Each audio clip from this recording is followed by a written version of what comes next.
मौसा जी, आज की एक जो पूछ है कि आखिरी नवनिधि बहुत से साध नाय पड़त है, क्यों विचारमान साधन ने इसमें शोध करी और उससे पहले विचारमान साधन ने पूरे ज्ञान में बहुत सोच विचार कर अपने विचार मुजब दोम भरी पार्टी एक अलग विचारधारा वाली पार्टी बनाई।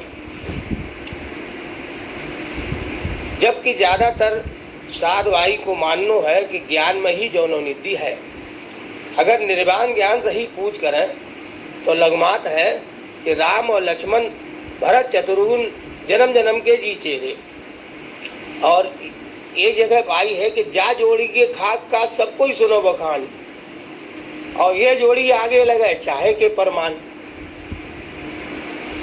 और आखिरी नवनिधि से अगर पूछे तो रिंचक करी कमाई खोटी, खाए बनपल जुड़ी ना रोटी। कमाई इतनी खोटी करी कि बन के फल खाए और रोटी भी ना जुड़ी। रामचंद्र हुआ मतीन, वशिष्ठ मुनि आगे बजाई बीन। अगर कमाई खोटी करी तो फिर भी अवगत आपने उनकी रावण को से विजय पाने के लिए उनकी मदद करी। सदगुरु साहिब को भेजो कि अवगत कहे सुनो कबीर, राम लक्ष्मण की पहुंच बनावो धीर। इस युद्ध में पहुंच गए उनकी धीरज बनावो। हुक्म सदगुरु साहिब को करो। तो हनुमान जी क्यों आए? जो भी किसी को मारन के लिए या रामचंद्र जी को बचान के लिए, फिर भी रामचंद्र जी को पक्ष रावण के मारन के वास्ते आखिरी नवनिधि में विस्तार से सुनाई है कि ऐसी भगत का पक्ष सवाया, महरावण मारा राम जिताया। कि महरावण को मारन को उनको पक्ष लो और रामचंद्र जी को जितवाओ। और दरसा से जर्जोधन साहब जो पढ़ भी रहे हैं, गाय रहे हैं कि सदगुरु जी के चरण जुगा जुग पामे। इस पर विस्तार से मौसा समझावो। हमें तो बहुत इसमें समझ में ना आ रही है। बहुत सी बातें आई, बहुत सी बातें ना आई। जब विस्तार पूर्वक समझाने की कोशिश करो। हमें निर्वाण ज्ञान में है, अगर है तो निर्वाण ज्ञान में कहानी और भी आई है। ईसब मियाँ की भी आई है, वो भी कहानी आई है। लेकिन ईसब मियाँ को तो बाबा ही जाने कि जो कहानी क्यों है कितना। इस नवनिधि में पहले 150 लगमात थी, 100 लगमात संशोधित करी गई। अब तुम सब में भई आज डोम परिकर में 50 है, अव्वल परिकर में एकाध बढ़ती हुई। जो मच्छर जरा शरीर में पड़ा था तो एकाध बढ़ती हुई, लेकिन सब हटा देगी बाकी।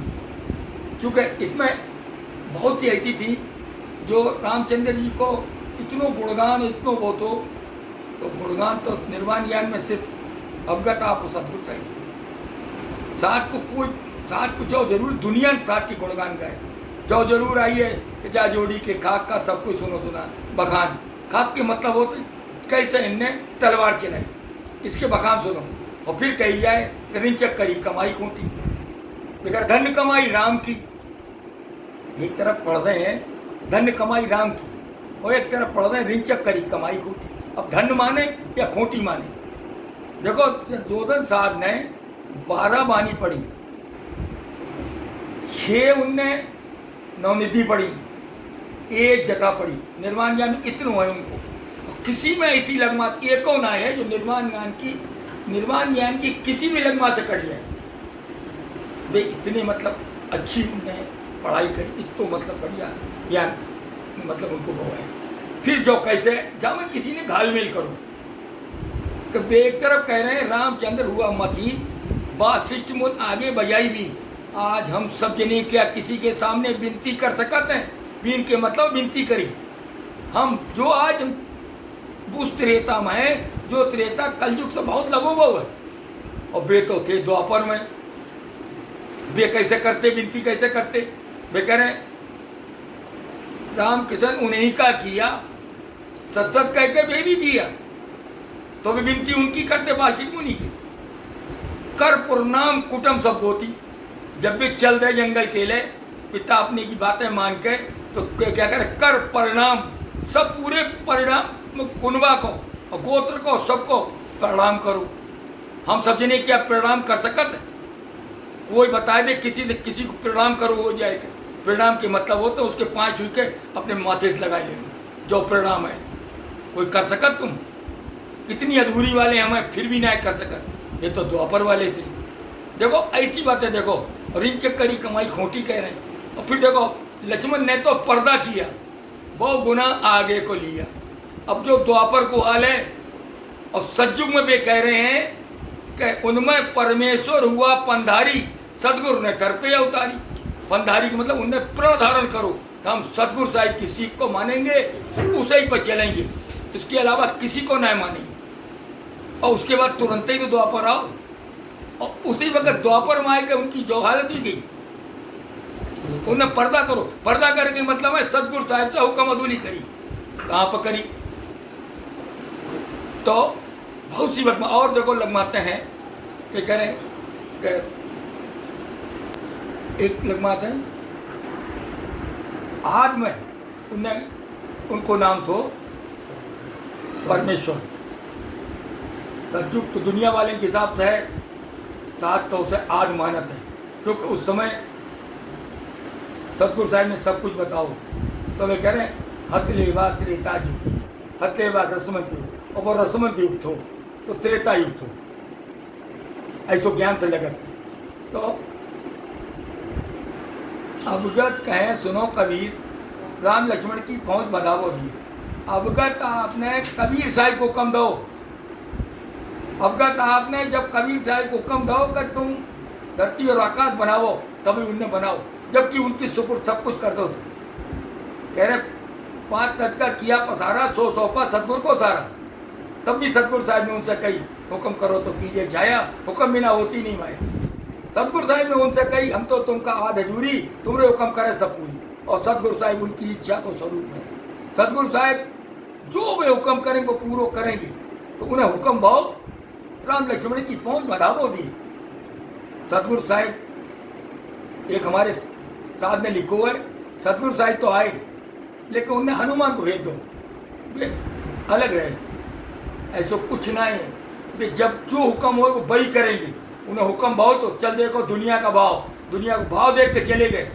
उन्हें उनका पत्थर उड़ाए तो उन्हें उनको जवाब नहीं दो, वो चले गए। फिर कुर्चीला मिल गाँव में आया, तब अवगत आए भाव सिद्ध गई है। तो सतगुरु साहिब तो हुक्म ही है, जो हुक्म होंगे वही करेंगे, आगे करें। ऐसी भगत इसमें हनुमान जी कहाँ से आए, जो इसके हमारे बहुत सोचने की बात है। ऐसी भगत का पक्ष सब आया। सतगुरु साहिब भक्ति के पक्ष में ऐसा नहीं करेंगे एक को मारे और एक को जिताए नहीं। वे वो गर्भ ना उतरे, युद्ध नहीं करे, गर्भ से पैदा ना होते हैं, युद्ध नहीं करते हैं, किसी दूसरे रूप में नहीं जाते हैं। हम सब ने कहते हैं साचे स्वरूप याचक जी, सच्चे स्वरूप की याचना कर रहे हैं। हम सब ने इसमें सच्चो स्वरूप सतगुरु साहिब को एक ही स्वरूप है, जो अवगत आपने उन्हें आत्मदौ तो आज से भी पहले जब इस सृष्टि की रचना भी नहीं हुई तब दो। और चौथे युग में भी कह रहे हैं कि काशी में दास कबीर जी का है, तो यहाँ उदास जी दास नाम बदलो। आगे समझने समझने की बात है, इसे समझना चाहिए कि जो हुक्म होते हैं सतगुरु साहिब को बड़ी भी करते हैं। यहाँ पर बहुत बड़ी घालमेल है, और न भी जिताते किसी को, न भी हराते। आदमी कर्म आदमी हरा देते, आदमी कर्म उसे जिता देते। आगे जो ईसब मियाँ वाली बात तो तुमने की कहानी, ईसब मियाँ कहानी ना जो एक बहुत इसको बताओ कि ये सब भी मालिक को मानने वाले थे, लेकिन ये इनके अंदर जो इनके नबी और करीम फलाने ढिकाने जी और हो गए, जब मोहम्मद और इनको मानने लगे तब से ये भूल गए। क्यों? अल्लाह को मानत जी, अल्लाह शरीक और नहीं दूजा, तुम तुरंत पीर काहे को पूजा।